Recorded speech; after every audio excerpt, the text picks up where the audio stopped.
चाबी दे, आज गाड़ी मैं चलाऊंगा। चाबी इधर दो। ये गाड़ी आपके बाप की नहीं है, मुंह उठाकर चाबी मांग लेते हैं। हनी, ये किस तरीके से बात कर रही हो तुम भैया से? हाँ, बिल्कुल सही तरीके से बात कर रही हो। अरे तुम्हारे भैया बहुत बेशरम है। अरे इनको इतना ही ज्यादा गाड़ियों में घूमने का शौक है तो खुद की गाड़ी खरीदे। मेरे बाप ने जो मुझे दहेज में गाड़ी दी है उसमें ना बैठा करें। Be in your limit. बकवास मत करो और ये मत भूलो कि ये मेरे बड़े भैया हैं, तो ढंग से बात करो इनसे। बड़े भैया है तो क्या करूं मैं?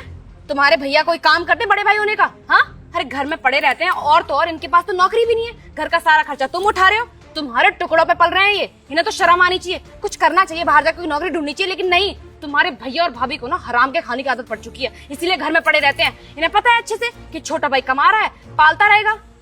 तुम कौन होती हो ये बोलने वाली कि वो काम करे या ना करे? मैंने कभी बोला है? हाँ, मुझे कभी दिक्कत हुई है? मैंने नहीं बोला ना, तो तुम कोई नहीं होती हो बोलने वाली और उन्हें ये एहसास दिलाने वाली कि वो जॉबलेस हैं।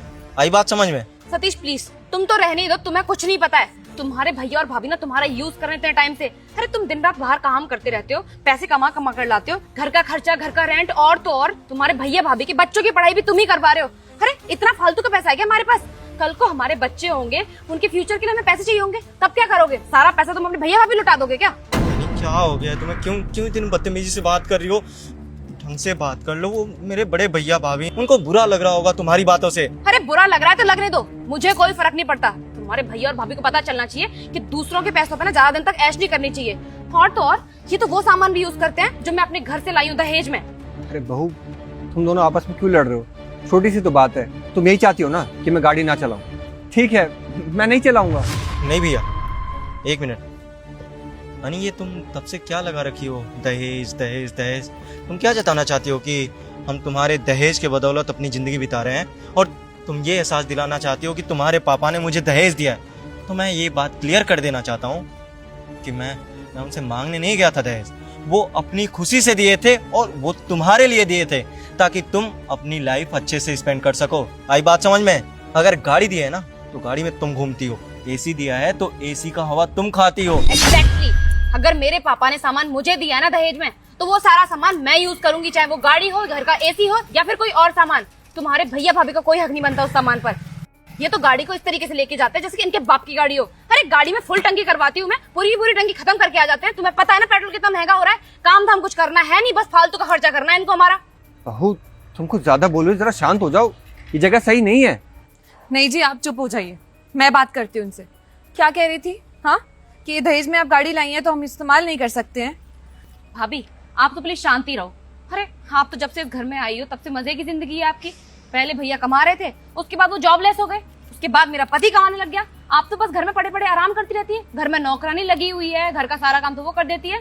आपकी तो ऐश की जिंदगी कट रही है ना, तो फिर आपको क्या प्रॉब्लम हो रही है? आप तो बीच में ना ही बोले तो बेटर है।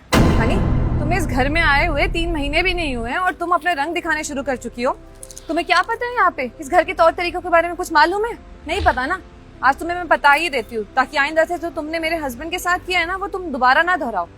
देखो ज्योति, हम बाहर आए हुए हैं, ये सब बातें घर पे जाके करें। जरूरत है।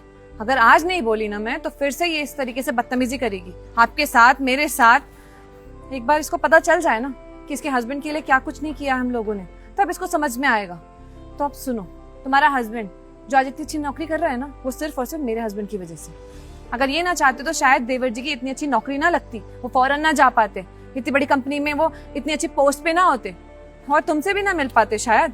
फिर तुम कैसे शादी करती इनसे? तुम्हें पता है इन्होंने क्या कुछ नहीं किया है? मैं नई नई शादी कर आई थी ना, तब मुझे इन्होंने कहा था ये मेरा छोटा भाई नहीं है, ये मेरा बेटा है, इसको बहुत नाजों से प्यार से पालना है।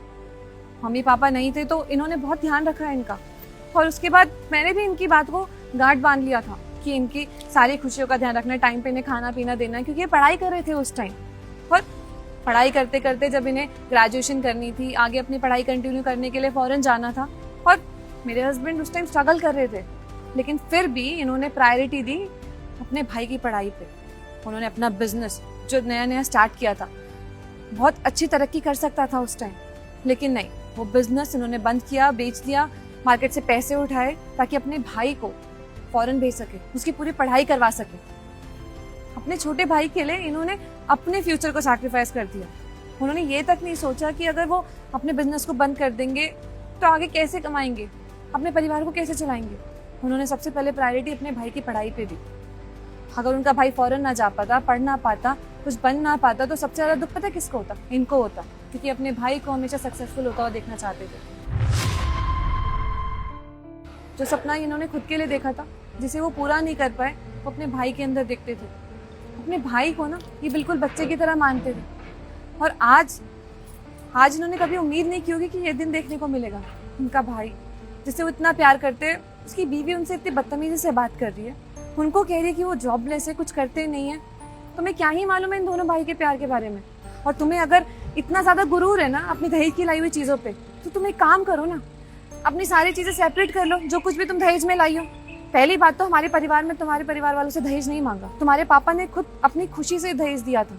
और दहेज को समझती क्या हो तुम? सामान ही तो है, अगर इंसान इस्तेमाल नहीं करेगा तो कौन करेगा? ये सारी चीजें, सारी मशीन्स इंसान की सहूलियत के लिए तो होती है, रखे रखे तो वैसे भी कुछ नहीं होने वाला, जंग लग जाना है। तुम्हें चलानी आती नहीं है तो कोई ना कोई तो चलाएगा ना गाड़ी।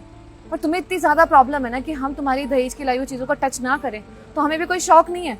तुम ये हमें प्यार से भी बोलती ना, तब भी शायद हम ये बात मान जाते। लेकिन जिस तरीके से तुमने मेरे हस्बैंड की डिसरिस्पेक्ट की है ना, मैं ये दोबारा नहीं सहूंगी। ये तुम्हें लास्ट वार्निंग दे रही हूँ, अपनी हदों में रहना सीख लो। समझ में आ गया? प्लीज भाभी, मुझे इतना ज्यादा लेक्चर देने की जरूरत नहीं है। और क्या बोल रही थी आप कि आपके पति ने मेरे हस्बैंड की पढ़ाई में बहुत सारा पैसा इन्वेस्ट किया है, तो वो उनका फर्ज बनता है। अब इनके माँ बाप तो है नहीं, तो बड़े भाई होने के नाते इनका फर्ज बनता है कि ये अपने छोटे भाई की पढ़ाई पूरी कर पाए। अगर प्रॉपर्टी बेच दी, बिजनेस ठप हो गया, तो इसमें मेरे हस्बैंड की कोई गलती नहीं है, ठीक है ना? मेरे को ये तुम्हें बताने का कोई शौक नहीं था कि हम लोगों ने उनकी पढ़ाई पे पैसे खर्च किए। तुमने ऐसा माहौल बना दिया कि मुझे बोलना पड़ा। और बात रही फर्ज की, तो बड़ा भाई होने का फर्ज तो वो निभा रहे हैं, तुम भी इस घर की छोटी बहू होने का फर्ज निभाओ। अपने से बड़ों की रिस्पेक्ट करना सीखो, अपनी जुबान पे थोड़ा कंट्रोल रखो। ओ भाभी प्लीज, आप ये सब इसलिए बोल रही है ना क्योंकि आप मुझसे जेलस हैं। अरे मेरे पापा ने इतना सब कुछ दे रखा है मुझे दहेज में, आप चिढ़ती है ना क्योंकि आपके बाप ने तो आपको कुछ दिया नहीं। हनी, बस अब एक शब्द और नहीं। बहुत कर ली तुमने डिसरिस्पेक्ट मेरी फैमिली वालों की, लेकिन अब अपने परिवार के खिलाफ ना एक शब्द नहीं सुनूंगा मैं। बहुत गुरूर है ना तुम्हें अपने दहेज के लाए हुए सामान पे। एक काम करो, उन्हीं सामान के साथ ना अपनी जिंदगी बिताओ। हमारी तो जरूरत नहीं है तुम्हें। तुम एक काम करो, ये गाड़ी रखो और घर में जितना भी सामान है ना तुम रख लो। इवन मैं तो ये कहता हूँ ना, वो जो घर है वो भी तुम रखो। हम जा रहे हैं यहाँ से, और आइंदा ना तुम्हें अपनी शक्ल नहीं दिखाएंगे हम। सतीश, ये क्या बकवास कर रहे हो तुम इतनी छोटी सी बात के लिए मुझे छोड़कर जाओगे? और जा भी कहाँ रहे हो? साथ में चल रहे थे ना हम लोग, तो मुझे गाड़ी चलाना नहीं आती है। क्या कहा तुमने? छोटी सी बात? ये बात ना तुम्हारे लिए छोटी हो सकती है, मेरे लिए नहीं। तुम मेरे सामने मेरे परिवार वालों की बेइज्जती कर रही हो और मैं उस पर रिएक्ट कर रहा हूं, तो तुम्हें लग रहा है कि ये छोटी सी बात है। नहीं, ये छोटी सी बात नहीं है। अब मैंने फैसला कर लिया है, मुझे तुम्हारे साथ एक पल नहीं रहना है। मैं जा रहा हूं, और तुम्हें जैसे अपनी जिंदगी बितानी हो ना बिताओ। तुम्हें गाड़ी चलाने नहीं आती है, ड्राइवर रख लो, लेकिन मुझसे कोई उम्मीद मत रखना। चलिए भैया। सतीश,